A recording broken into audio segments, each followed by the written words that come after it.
For the first time, German investigators say they found emails linking the prime suspect, Christian Bruckner, to Madeleine McCann. Then deleted all emails in 2007 when Madeleine vanished. Christian B. arrived from his prison cell ready to meet one of his main accusers.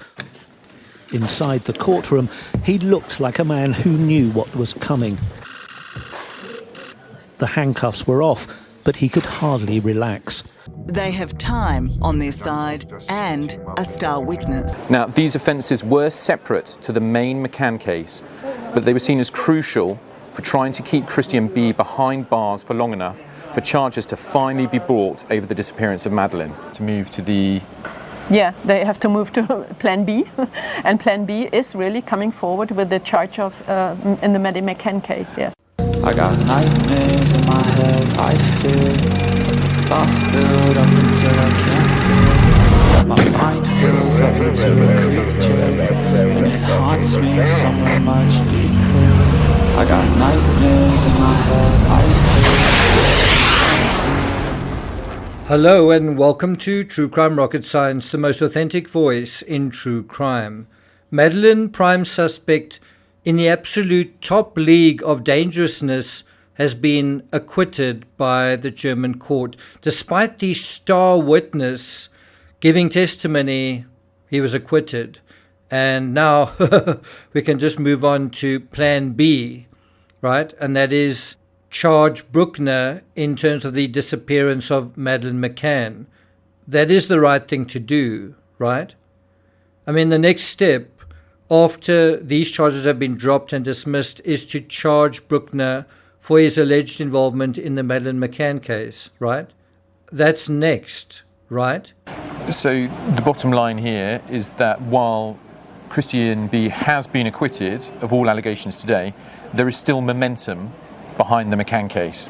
Now, the interesting thing in the Madeleine McCann case is if Bruckner is charged, if he is tried, then you will see the exact same witnesses that testified now in that trial. But prosecutors are hoping they'll get a different result. Will they? Do you think they will?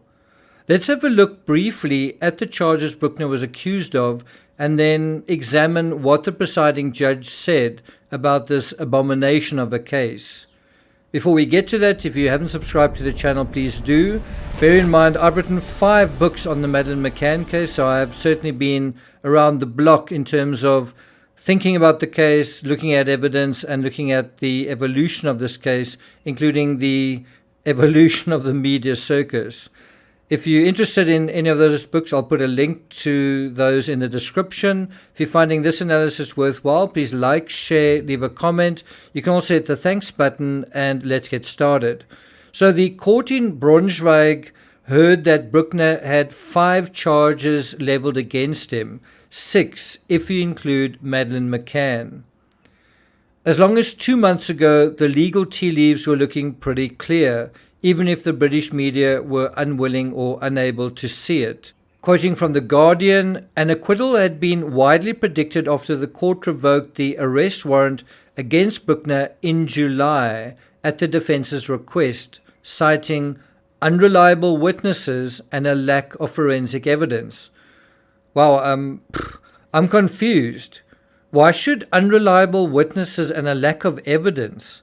Why should you allow facts to get in the way of a perfectly good story? Didn't the judges in this case watch the Netflix series The Disappearance of Madeleine McCann? Don't they read the British newspapers? Well, let's hear their explanation for why they reached this entirely predictable conclusion. I'm sorry, I meant to say shocking and unexpected and disappointing verdict. So let's go back to The Guardian. Quote, Bruckner, who showed no emotion as the verdict was announced, was acquitted by 3 professional judges and 2 lay judges. Now, I don't think you can accuse 3 professional judges of ignorance in a case like this. Judges are trained to look at evidence and think critically. Juries aren't. And we saw something like that in the Johnny Depp trial held in the UK.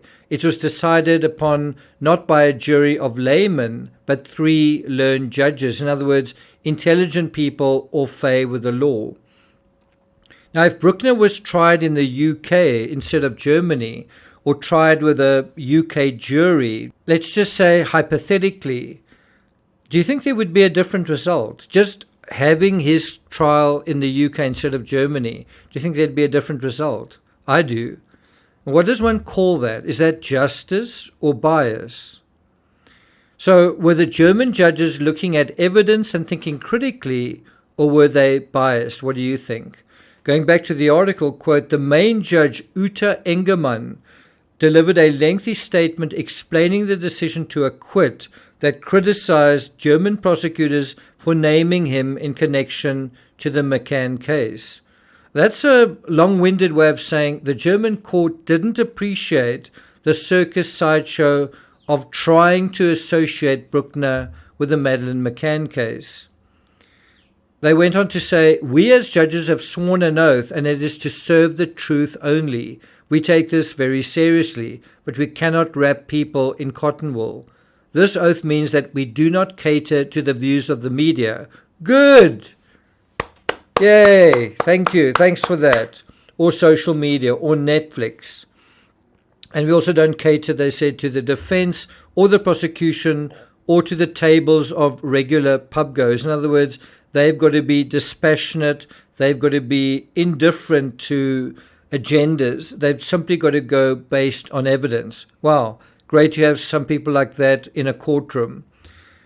She went on to say that everyone had heard about Bruckner in connection with the McCann case. That's not an understatement.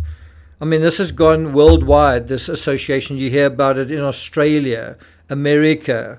I've had friends contacting me saying, oh, we know your theory on the McCann case. Do you know about this? And the labeling of Bruckner as some kind of monster and pervert.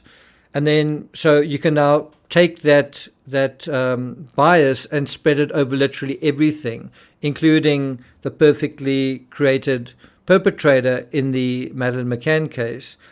And what they said was that all of this mounted to massive third-party suggestions. It's basically a kind of hearsay that you bring into the courtroom. And they say that this had definitely influenced witnesses and resulted in testimonies to the court being, quote, almost worthless for the legal chamber. Now, I think that was the point. The whole point of the McCann thing was to influence witness and to kind of taint the court. Just didn't work. And that is quite an unambiguous takedown to say that the testimonies against Bruckner were virtually worthless. But these testimonies are going to be used in the trial of Bruckner in terms of the Madeleine McCann case. These almost worthless testimonies.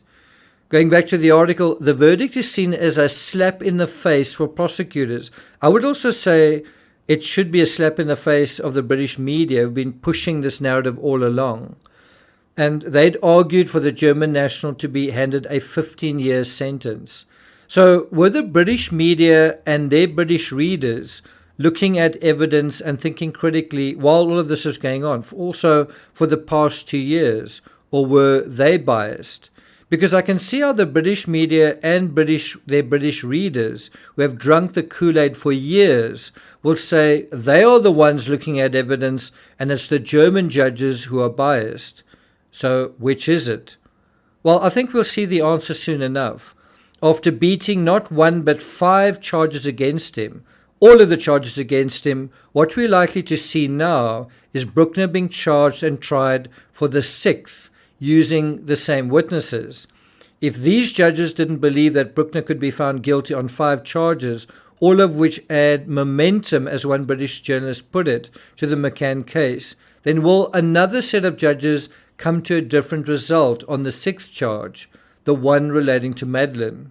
Going back to the article, Walters, the chief prosecutor, and investigators in the McCann case now face a race against time if they were to make a charge. Speaking after the verdict, Walter told journalists, "We consider the judgment to be wrong in substance, and we will therefore appeal." Okay, but what about Madeleine McCann?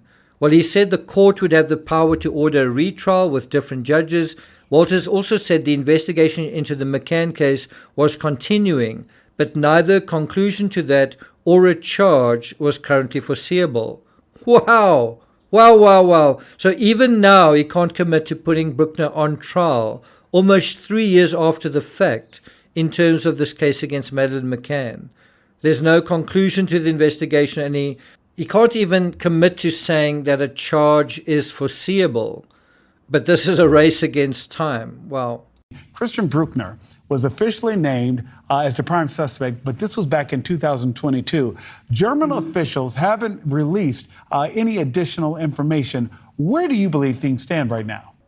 Where do you believe things stand right now? Let me know in the comments. Also, let me know if you'd like me to continue my coverage of the McCann case. Thank you for listening, and I'll see you guys next time.